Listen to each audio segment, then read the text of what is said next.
Hi, Lonnie Mackley here. I just want to talk to you a little bit about a principle of starving the lie and feeding the truth. If you learn this principle, it can make all the difference in the world as far as recovery, whether you stay recovered or whether you keep relapsing all of the time. Recovery can just be nothing but a series of relapses all of your life until you get a foundation of truth to stand on. And that's what I'm going to teach you right here. So let's just get right into it. First of all, Jesus said that the truth sets us free, which also means that the lie keeps us enslaved. So when you look at your life, whatever's based on truth, which is how God created things to be, how he says they are in the Bible, that's going to be something that's going to be healthy and productive for your life. Whatever is a lie, in other words, whatever is opposite of that truth or a perversion of that truth, that's what's going to ruin your life. That's what's going to make your life unhappy. So identifying the truth, identifying the lies, and feeding that truth and starving those lies is the key to living a good life and staying free of things that are going to destroy your life. One of the lies in your life is addiction, and if you've lived with addiction for any length of time, you learn that addiction does give you something. Otherwise, you wouldn't be doing it. But it also takes a lot, and addiction is like it's like being out in the ocean and drinking salt water because you're thirsty. But the difference is that God's holding out a glass of water. But since we want to have control, since we have a fear problem, fear of life, maybe something happened when we were young, we decide we're just going to drink the salt water and get our own relief. But the problem is it gives you instant relief, but then it begins to poison your body with all the salt that's in it, and eventually it kills you. Well, that's what addiction is like. The truth, of course, would be to just take the glass of clean water from God and drink it and be happy with that. But like I said, because of fear, maybe a lot of us either don't know God or we don't trust God. So we want to be in control of our pain and our pleasure in our life. And it's really just a trick. It's a trap that once we get into it, it seems like you have control, but that's just an illusion. In time, the addiction takes control. One thing that helps is after you quit your addiction, whatever it is, make sure beforehand to identify what your needs are, because your needs are going to be there whether you're using your addiction or not. So learning, having a plan to be able to meet those needs the right way instead of the wrong ways like we've been doing is very important. And some of the basic needs that we have as humans are, love, sex. These are things that are going to nag at you after you quit your addiction. So have a plan beforehand to meet these needs in healthy ways. Fellowship, intimacy, those kinds of things. Just try to look at what you need on a daily basis, and then, have a plan to be able to meet those needs in the right way. And then after you look at what your needs are, let's just take sex for an example.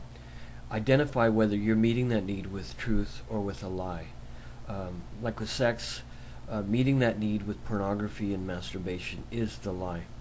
And pornography seems pretty innocuous, pretty harmless, but then when you see, like I'm an addiction counselor, and I counsel people on a regular basis that have had their lives destroyed by pornography, and men or people getting caught doing it, having online affairs, it causing divorces, terrible shame, and people find out. The spouse that divorces the person that had the porn problem tells everyone else, and so they all find out. Or if you get caught at work, all of your coworkers find out, maybe you get fired. So it does cause a lot of damage. So you got to identify the lies.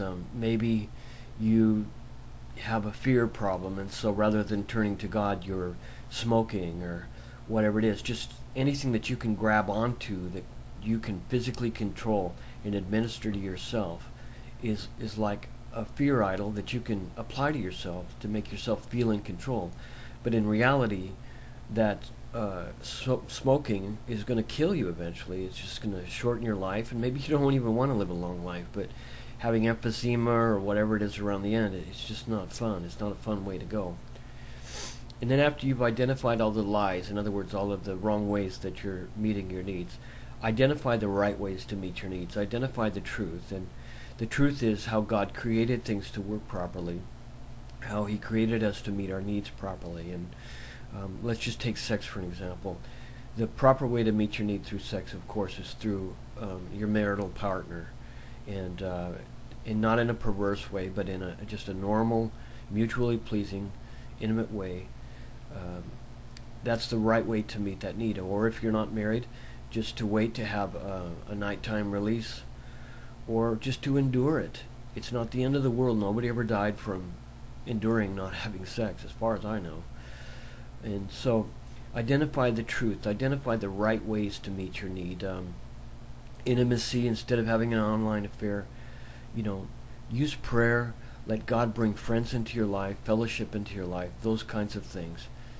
And when you're lonely, meet the need the right way. When you need sex, meet the need the right way. And stay away from the wrong way. And in time, it will develop the right habits. Now, there's 3 ways to get the lie out of your life. One of the ways that you can get it out is to starve it out. Another way is to squeeze it out. And another way is to drive it out. Starving it out means basically just don't feed it. It's like if you want to kill something, just stop feeding it long enough and it will die. And like when I quit smoking, I did really miss it at first, especially for the first, 8 months or so. And every time I smelled it, I wanted to go have a cigarette. But I starved it out for about a year. And after about a year, I just didn't want it anymore.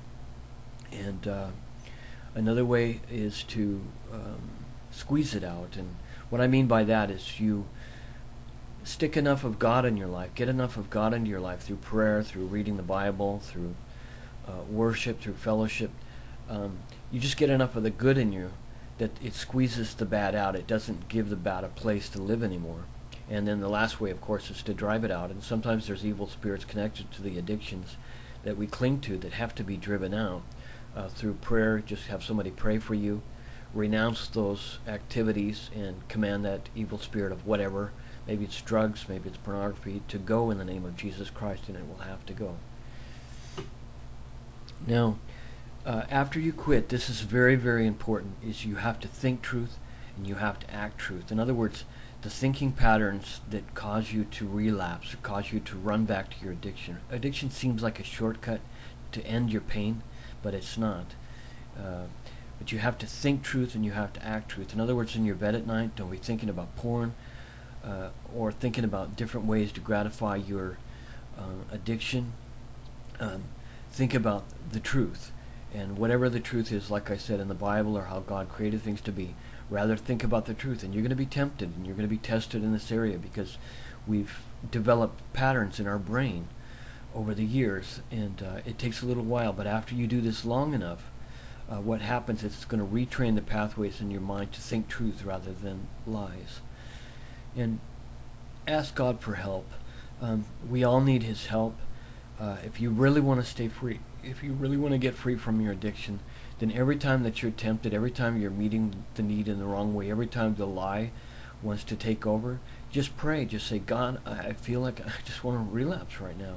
And things are going to come by to get you to relapse. There's going to be fresh pain, fresh things that happen that are going to get you mad and upset. And we're used to just taking that shortcut, taking the quick way out. But if you just endure that and run to God, what's going to happen in time is if you stop gratifying your needs with lies, it's going to drive you to the truth, and you're just going to begin to automatically start meeting your needs in healthy and right ways.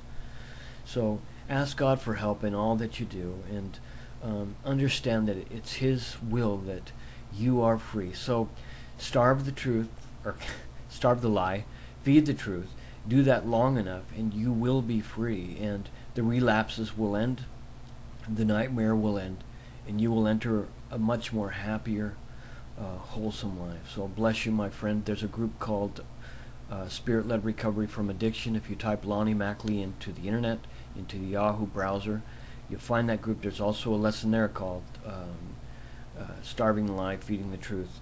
So bless you, my friend. Have a wonderful day, and feed the truth today. Starve the lie. Okay? Bye-bye.